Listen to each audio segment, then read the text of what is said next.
ada sebuah kapal yang besar bernama Nahdlatul Ulama. Kapal di mana yang dibangun oleh para wali, kemudian dijaga oleh para ulama dan dinaiki 100 juta penumpang. Dan kini para nahkoda ini saling berebut kemudi, saling berebut kendali. Kemudian para muhibin saling dorong satu sama lain. Ulama penjaga kapal justru dilempar ke laut. Dan badai ini bernama adalah konflik haji. Datang seperti sebuah teguran langit. Belum lagi ada konflik tambang. Nah, semua hal ini teman-teman memaksa semua orang untuk melihat bahwa ada sesuatu hal yang sangat salah di dalam kapal itu. Nah, kemudian bagaimana kalau misalkan saya katakan bahwa konflik muhibin versus muhibin hari ini, yaitu Gus Yahya dengan Kiai Haji Miftahul Ahyar, bukan sekedar pertarungan gagasan, bukan sebuah pertarungan kekuasaan, tetapi tanda bahwa semesta sedang menegur NU. Bahwa konflik haji sampai dengan tambang itu bukan isu teknis, tapi ini adalah sebuah barisan gejolak yang selama ini ditutupi. Bahwa ada keputusan-keputusan yang mendadak juga di PBRI yang tidak lagi mengikuti sebuah aturan di dalam ADART. Dan semuanya ini mengarah kepada satu pertanyaan. Siapa sebenarnya yang sedang menyelamatkan NU dan siapa yang sedang menenggelamkannya? Kita akan buka analisanya bagaimana hal ini bisa terjadi dan bagaimana strategi untuk menyelamatkan NU. Kita mulai dengan analogi besar. Contoh seperti NU ini adalah sebuah kerajaan besar yang digoyang dari dalam. Nah, publik ini kan harus paham situasi NU hari ini tuh dengan analogi sejarah, dengan analogi kerajaan. NU adalah sebuah kerajaan besar yang di dalamnya itu punya raja yang spiritual, itu seperti Rais Am, kemudian Perdana Menteri itu ketua umum, kemudian Majelis Syuro itulah Syuriah, kemudian jajaran eksekutif itu Tanfiziah, dan wilayah ataupun cabang PCNU, PWNU itulah provinsi dan kabupaten. Nah, selama ratusan tahun kerajaan ini tegak karena ada kesepakatan tidak tertulis. Yang mengatur ruh dan marwah adalah ulama. Yang mengelola administrasi adalah Tanfiziah. Namun hari ini bergeser sangat jauh sekali. Ulama dipinggirkan, ya, kemudian keputusan dibuat tergesa-gesa. Kemudian tradisi dilanggar. Pejuang Wali Songo dihina. Ulama pribumi dipaksa diam. Kemudian muhibin pecah di tengah jalan. Nah, analoginya adalah seperti sebuah kerajaan yang mulai retak karena penasihat istananya itu saling berebut pengaruh. Sementara rakyat kebingungan melihat istana makin gaduh. Maka yang kasihan warga NU, warga Nahdien akar rumput yang melihat pengurus besar di PBNU ini adalah makin gaduh. Kemudian bagaimana terkait dengan studi kasus penghinaan terhadap pejuang Wali Songo. Nah, ini titik pertamanya. Bagaimana api itu dinyalakan dan berkobar. Yang pertama adalah ada sebuah analisa kuat yang menarasikan bahwasanya Gus Yahya ini adalah menyepelekan perjuangan Wali Songo. Kemudian mengatakan pejuang itu dengan kata-kata yang tidak sopan. Kemudian pernah juga memberikan sebuah surat instruksi terhadap PWLS, itu adalah organisasi yang memecah belah umat dan seterusnya. Kemudian Wali Songo ini secara simbolik ya, itu adalah untuk menjaga ataupun memperkuat pondasi NU. Rohnya, sejarahnya, dan identitasnya. Nah, analoginya gini. Bayangkan ketika seorang kepala sekolah menyebut para pendiri sekolahnya sebagai orang yang tidak senonoh dengan bahasa tidak baik. Bagaimana mungkin murid-murid masih bisa untuk menghormatinya? Nah, impact sosialnya apa? Banyak pengasuh pesantren yang tersinggung. Para senior NU menahan diri demi stabilitas. Tapi luka ini membekas dan menjadi sebuah bom waktu. Dan benar, Ya, bom waktu itu meledak ketika ada isu haji, kemudian isu tambang, kemudian sekarang pemecatan ketua umum Gus Yahya yang tidak sesuai dengan prosedur ADART dan seterusnya. Dan ini adalah semesta yang menegur, langit yang berbicara. Apa yang mereka tuai hari ini akan berbalik kepada mereka semuanya. Nah, kita tentunya masih ingat terkait tentang pemecatan Keimat, eksekusi yang diam-diam. Nah, publik perlu dipahamkan dulu bagaimana pemecatan Keimat ini bukan soal administrasi, melainkan sebuah politik moral. Yang pertama adalah Keimat adalah sosok yang paling vokal terhadap isu Ba'alawi. Memang betul, dengan penelitian tesis Keimat membatalkan keluarga Ba'alawi ini bukan keturunan Nabi Muhammad. Nah, beliau membela tanah kelahiran spiritual di Songo. Ya, kemudian beliau menolak narasi zuriat yang tidak sesuai dengan sanad sejarahnya. Tidak ada hubungan sama sejarah, riwayatnya nggak ada, sosoknya adalah bukan sosok historis.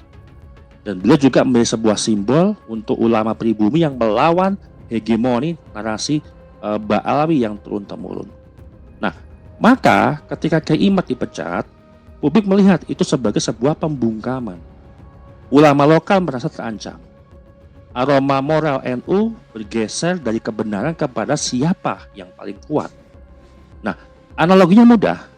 Seperti seorang hakim yang lagi bersih-bersih, yang memprotes mafia, tapi justru dia yang dibuang dari pengadilan. Ini yang jadi sebuah teguran juga. Apa yang mereka tanamkan, apa yang mereka sebutkan kepada Kiai Imad itu justru berbalik. Dan hari ini karma berbicara. Kemudian yang kedua adalah kasus pemecatan Kiai Haji Masuki Mustamar, di mana itu menumbangkan tembok penyangga NU Jawa Tengah. Dan ini paling besar dampaknya. Yang pertama adalah Kiai Haji Masuki Mustamar itu tokoh karismatik, penjaga gawang di Jawa Timur, kuat di Jawa Timur. Makanya nggak heran waktu kemarin pada Suka TV juga sudah menyampaikan polling suara bahwa saya Kiai Masuki Mustamar itu menjadi sebuah kandidat terkuat untuk ketua PBNU di Muktamar NU yang berikutnya. Dan itu relevan dengan apa yang sudah pernah saya survei bahwa saya Kiai Masuki Mustamar itu terkuat untuk kategori tokoh yang nanti akan bisa bertarung di Muktamar NU yang ke-35. Kemudian beliau juga tidak tunduk pada sebuah narasi eksternal. Beliau keras terhadap Ba'alawi yang sangat menyimpang ajarannya. Pemecatannya adalah sinyal kuat bahwa NU diambil alih dari pusat, bukan dari basis pesantren. Nah, silogisme politiknya apa? Jawa Tengah adalah bantengnya NU. Makanya nggak heran kalau misalkan musim-musim pilkada atau musim pilpres itu pasti wilayah kunci untuk kemenangan di Jawa Timur. Nah, artinya apa? Menjatuhkan Kiai Haji Masuki Mustamar itu sama dengan mematahkan satu pilar besar NU. Dan ini membuka jalan bagi perebutan narasi. Analoginya gini, seperti menghancurkan tiang utama rumah, lalu berharap atapnya tidak roboh, tetap berdiri. Dan itu hal yang sangat mustahil. Nah, kemudian yang sangat menghantam isu yang kemarin sangat mengundang publik itu marah, publik kecewa adalah konflik haji.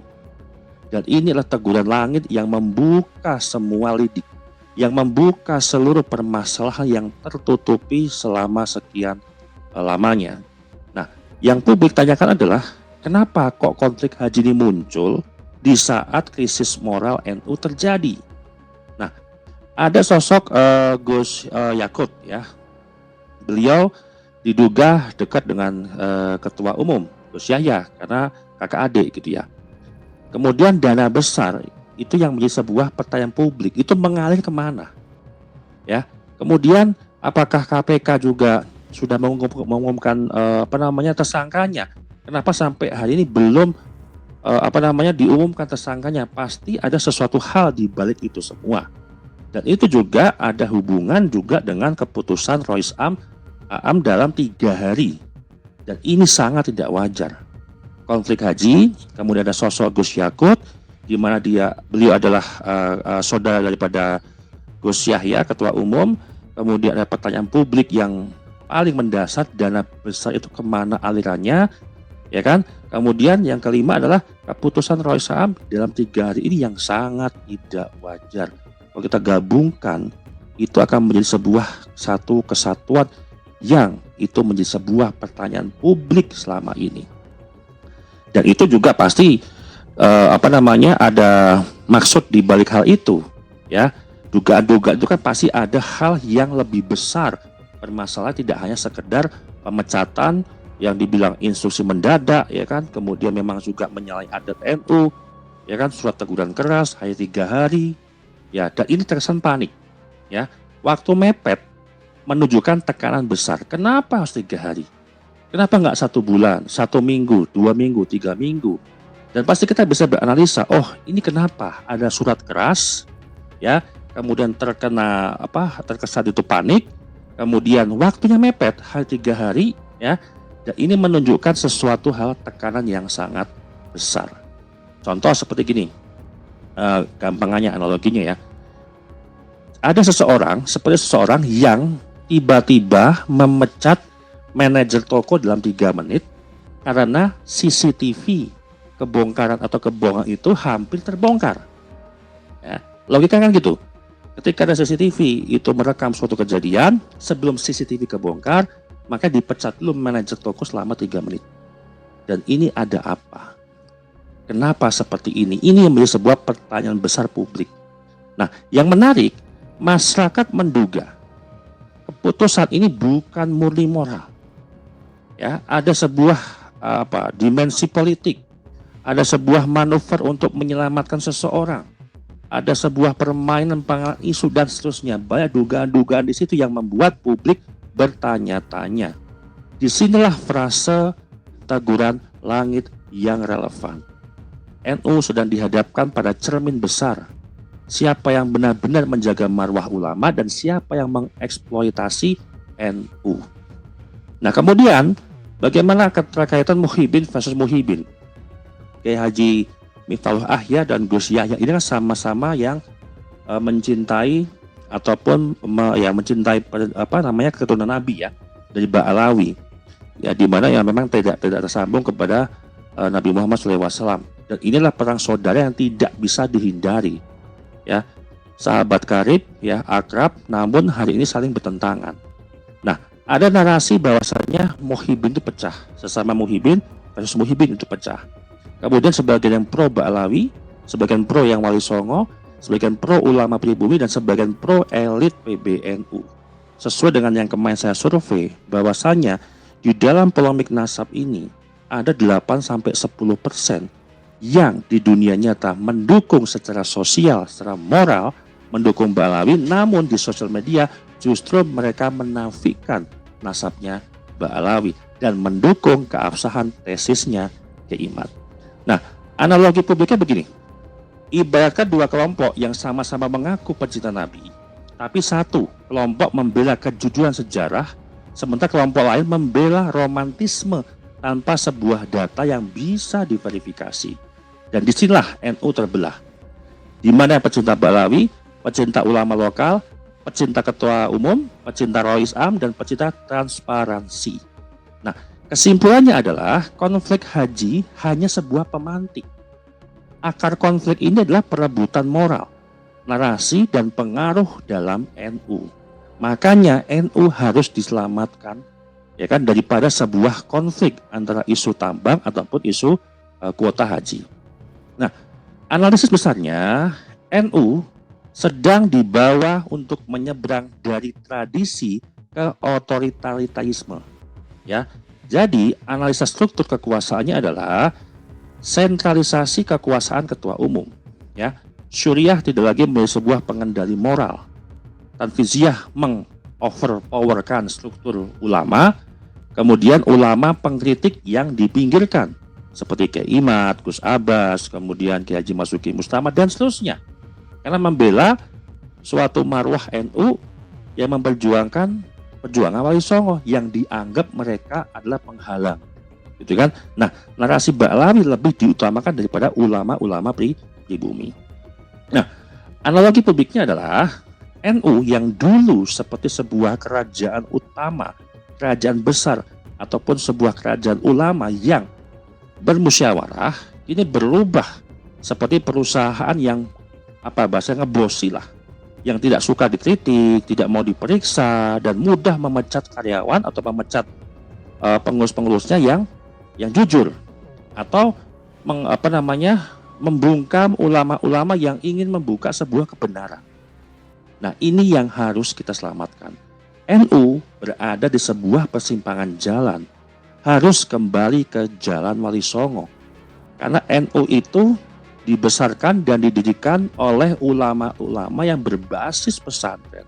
Apakah relevan ketika mereka ulama-ulama pesantren lagi membela marwah NU, ya, dengan memberikan sebuah studi penelitian terkait nasab Ba'alawi yang mengatakan Ba'alawi bukan cucu Nabi? Apakah relevan? Mereka disebut Wahabi, mereka disebut Khawarij, mereka disebut tuduhan PKI, ISIS, dan seterusnya. Apakah relevan? Justru NU itu dibangun dari ulama-ulama berbasis pesantren. Kan teman-teman sudah bisa melihat rekam jejaknya bagaimana Gus Yahya mengatakan hal itu, kemudian Rois Am mengatakan hal itu, dan seterusnya.